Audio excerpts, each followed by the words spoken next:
550 ජාතක පොත මූලාශ්‍රය කොටගත් ග්‍රන්ථය කුමක්ද? පාලි ජාතකට්ට කතාව. 550 ජාතක පොතේ ඇති ජාතක කතා සංඛ්‍යාව කොපමණද? ජාතක කතා 547යි. සිංහල ජාතක කතාවන්ට නියමිත ආකෘතියට අදාළ ලක්ෂණ 3 ලියන්න. වර්තමාන කතාව, අතීත කතාව, සමෝධානය. උම්මග්ග ජාතකයේ රචනා කිරීමේ අරමුණ කුමක්ද? මහෞෂධ පඬිතුමාගේ බුද්ධිමයමය ප්‍රකාශ කිරීමයි. ගුත්තිල කාව්‍ය රචනා කරන ලද්දේ කවුරුන් විසින්ද? වෑත්තෑවේ හිමියන් විසින්.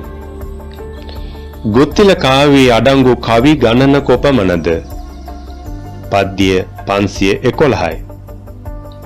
ගුත්තිල කාව්‍ය රචනා කරන ලෙස ආරාධනය කරන ලද්දේ කවුරුන් විසින්ද? සිරි පැරකුම්බා රජුට සේවය කළ අගමැතිවරයෙකු සලාවත ජයපාල මැතිතුන් විසින්.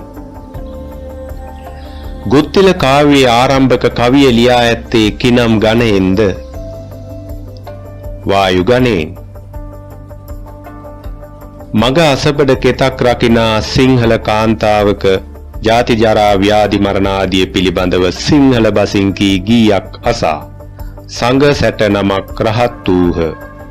මෙම අදහස ඇතුළත් පාඨය අඩංගු වන කෘතිය නම් කරන්න. අනුරාධපුර යුගයේ ලියවුණු සුත්ත නිකායට්ට කතාව වන පරමත්ත ජෝතිකාව. විලේජ් ඉන් ද ජංගල් නම් නවකතාවේ කතුවරයා කවුරුන්ද? ලෙනාඩ් වුල්ෆ් මහතා. ලෙනාඩ් වුල්ෆ් මහතා මිය යාමෙන් පසු එතුමා වෙනුවෙන් තැනූ ලෝකඩ ස්මාරකය පිහිටුවා ඇත්තේ කිනම් ස්ථානයේද? මන්ක්ස් හවුස් නම් ස්ථානයේ. විලේජ් ඉන් ද ජංගල් නම් නවකතාව බැද්දේ ගම නමින් සිංහලයට අනුවර්තනය කළේ කවුරුන් විසින්ද? ඒ.පී. ගුණරත්න මහතා විසින්. ද මන්කී නැමැති ග්‍රන්ථය රචනා කරන ලද්දේ කවුරුන් විසින්ද? චුචින් එන් විසින්. වැනිස්ට් ට්‍රේල්ස් නම් ග්‍රන්ථය ඒ.පී. ගුණරත්න විසින් සිංහලයට පරිවර්තනය කරන ලද්දේ කවර නමින්ද? මැකී ගිය දඩමං නමින්. එස් මහින්ද හිමියන් විසින් රචිත කවි රචනා වූ ප්‍රධාන තේමා 3 නම් කරන්න. ළමයින් උදෙසා ලියූ කවි, දේශානුරාග හා ජාතිකාභිමාන කවි, බුද්ධාභි වන්දනා කවි. එස් මහින්ද හිමි උපන්නේ කිනම් රටෙහි කවර දේශයකද? ටිබෙට් රටෙහි සිකිම් දේශයේහි. මුනිසිරිපා සිඹිමින්නේ යන පාඩමට පාදක කරගත් කාව්‍ය පන්තිය කුමක්ද? එස් මහින්ද හිමියන් විසින් රචිත දරුනැලවිල්ල හෙවත් ජාතික තොටිල්ල. එච්.එම්. කුඩලිගම කවියා කුමන යුගයට අයත් කවියෙක්ද? කොළඹ යුගයට අයත් කවියෙක්. සිංහල ශෛලී ලෙස කුඩලිගම මහතා ප්‍රකට වූයේ කවර හේතුවක් නිසාද? කුඩලිගම මහතාගේ ස්වභාව සෞන්දර්ය හා බැඳුණු කවියාර හේතුවෙන්. එච්.එම්. කුඩලිගම මහතා හා සමකාලීන කවියන් 3 දෙනෙක් නම් කරන්න. පී.බී. අල්විස් පෙරේරා, මීමන ප්‍රේමතිලක, කපිල සෙනවිරත්න. ගංගාවේ සංගීතය නම් පැදිපෙළ කිනම් කවියාගේ නිර්මාණයක්ද? එච්.එම්. කුඩලිගම කවියාගේ නිර්මාණයක්. සිංහබාහු නාට්‍ය කාගේ නිර්මාණයක්ද? මහාචාර්ය එදිරිවීර සරච්චන්ද්‍රයන්ගේ නිර්මාණයක්. මහාචාර්ය එදිරිවීර සරච්චන්ද්‍රයන් විසින් රචනා කරන ලද නවකතා 2ක් නම් කරන්න. මළගිය ඇත්තෝ, මලවුන්ගේ අවුරුදුදා. කල්පනා ලෝකය නැමැති සාහිත්‍ය කෘතිය කාගේ නිර්මාණයක්ද? මහාචාර්ය එදිරිවීර සරච්චන්ද්‍රයන්ගේ නිර්මාණයක්. සිංහබාහු නාට්‍යයේ තේමාත්මක කතා පුවත කුමක්ද? මහා වංශයේ සඳහන් සිංහල ජාතිය බිහිවීම පිළිබඳ කතාවේ කතා සාරය. සිංහබාහු නාට්‍ය අයත් වන නාට්‍ය සම්ප්‍රදාය කුමක්ද? ශෛලිගත සම්ප්‍රදාය. විචාරක මතයට අනුව සිංහබාහු නාට්‍යයේ යටිපෙළසේ ප්‍රකට වන්නේ කුමක්ද? ගතානුගතිකත්වය හා නූතනත්වය අතර වන සදාකාලික ප්‍රතිවිරෝධය. අමා වතුර කෘතිය රචනා කරන ලද්දේ කවුරුන් විසින්ද? ගුරුළුගෝමේ නම් පඬිවරයා විසින්. අමා වතුර කෘතියේ පරිච්ඡේද ගණන කොපමණද? පරිච්ඡේද 18කි. අමා වතුර කෘතිය රචනා කළ කතුවරයාගේ අරමුණ වූයේ කුමක්ද? කතුවරයාගේම වචනය අනුව නොවියත් හුදී ජනන් සඳහා සිය බසින් මා විසින් සැකෙවින් දක්වනු ලැබේ. සිංහල කතා කලාවේ සංක්ෂිප්ත රීතිය නිරූපණය කරන කෘතිය කුමක්ද? අමා වතුර නම් ග්‍රන්ථය. සද්ධර්ම රත්නාවලිය කෘතිය ලියන ලද්දේ කවුරුන් විසින්ද? ධර්මසේන හිමියන් විසින්.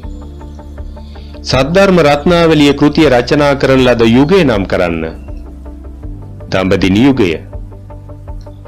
සද්ධර්ම රත්නාවලිය කෘතිය රචනා කරන ලද්දේ කවුරුන් අරමුණු කොටගෙනද? සාමාන්‍ය පොදු ජනතාව අරමුණු කොටගෙන. සද්ධර්ම රත්නාවලිය කෘතිය රචනා කරන ලද්දේ කිනම් ග්‍රන්ථය ඇසුරෙන්ද? ධම්මපදට්ට කතාව ඇසුරෙන්. ධම්මපදට්ට කතාව රචනා කරන ලද්දේ කවුරුන් විසින්ද? බුද්ධඝෝෂ හිමියන් විසින්. ධම්මපද නම් ගාථා සංග්‍රහයට ලියන ලද පාලි අටුවා ග්‍රන්ථය කුමක්ද? ධම්මපදට්ට කතාව. පාලි කතාවස්තුන් මුල් කොටගෙන සිංහලෙන් කතා කීමේ ශෛලිය හඳුන්වන්නේ කෙසේද? බණ කතා රීතිය නමින්. සද්ධර්ම රත්නාවලියේ එන 256 වන කතාවස්තුව කුමක්ද? උග්ගසේන නම් සිටුපුත්තුගේ වස්තුව. විද්වත් මතය අනුව හංස සංදේශය රචනා කරන ලද කතුවරයා වන්නේ කවුරුන්ද? වීදාගම මෛත්‍රිය මාහිමි. හංස සංදේශය රචනා කරන ලද්දේ කිනම් යුගයේදීද? කෝට්ටේ යුගයේදී. කවුලකුණු මිනිමල ග්‍රන්ථය රචනා කරන ලද්දේ කවුරුන් විසින්ද? වීදාගම මෛත්‍රිය මාහිමියන් විසින්. සැලලිහිණි සංදේශය ලියන ලද්දේ කවුරුන් විසින්ද? තොටගමුවේ ශ්‍රී රාහුල හිමියන් විසින්. සැලලිහිණි සංදේශය ලියන ලද්දේ කිනම් යුගයේදීද? කෝට්ටේ යුගයේදී. කිසිවෙකු දූත මෙහෙවරෙහි යොදා අස්නක් නිශ්චිත ස්ථානයකට යවනසේ රචනා කරන කාව්‍ය විශේෂය හඳුන්වන්නේ කවර නමින්ද? සංදේශ කාව්‍ය නමින්.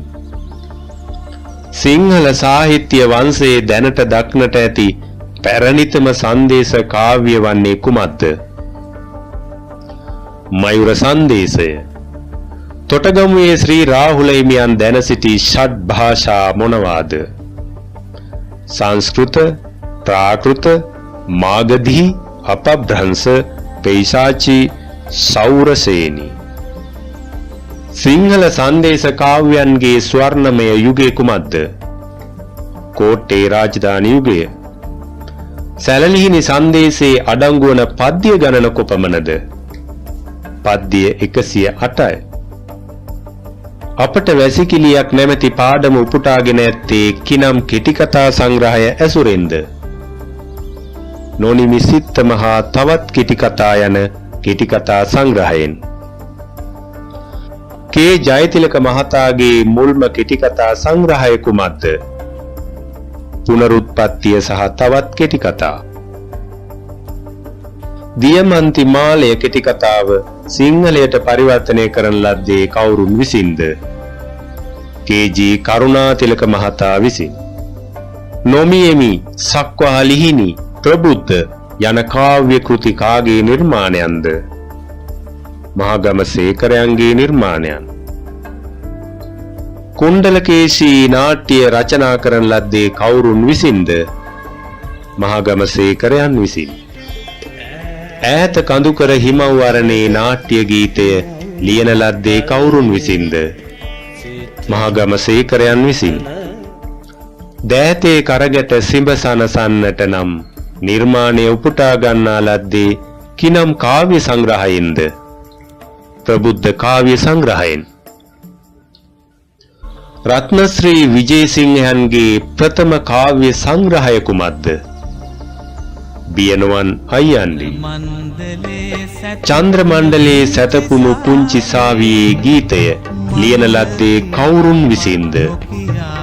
රත්නශ්‍රී විජේසිංහ මහතා විසින්.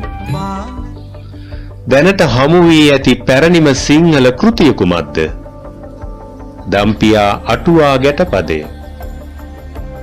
දෙබිස වැජා අබා සලමෙවන් යන්න භාවිතා කළේ කිනම් රජු හැඳින්වීමටද? පස්වන කාශ්‍යප රජු හැඳින්වීමට. කාව්‍යාදර්ශය කාගේ කෘතියක්ද? දණ්ඩී නැමැති ಭಾರತ පඬිවරයාගේ කෘතියක්.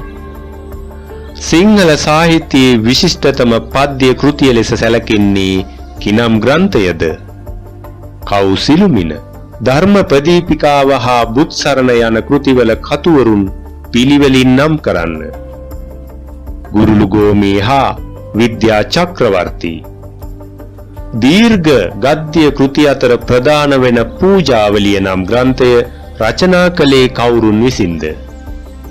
මයුරපාද පරිවේනාධිපති බුද්ධපුත්ත හිමියන් විසින්. සම්භාව්‍ය සාහිත්‍යයේ අවසාන පුරුක ලෙස සැලකෙන කුස ජාතක කාව්‍ය කාගේ නිර්මාණයක්ද? අලගියවන්න මුකවිටිතුමාගේ නිර්මාණයක්. බුදුගුණ අලංකාරය රචනා කළ කතුවරයාගේ නම ලියන්න. වීදාගම මෛත්‍රිය හිමි. මුද්‍රණ ශිල්පය මෙරටට හඳුන්වා දුන්නේ කිනම් ජාතිකයන් විසින්ද? ලන්දේසි ජාතිකයන් විසින්. ග්‍රන්ථකරණයේද යෙදුණු දඹදිනි යුගයේ හා කෝට්ටේ යුගයේ විසූ රජුන් දෙදෙනෙකු පිළිවෙලින් නම් කරන්න. දෙවන පරාක්‍රමබාහු රජු හා සවන පරාක්‍රමබාහු රජු.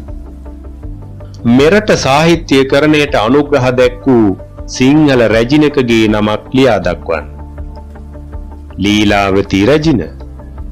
නූතන සිංහල සාහිත්‍යයේ පුරෝගාමින් තිදෙනෙකු නම් කරන්න. පියදාස සිරිසේන, කුමාරතුංග මුනිදාස, මාටින් වික්‍රමසිංහ.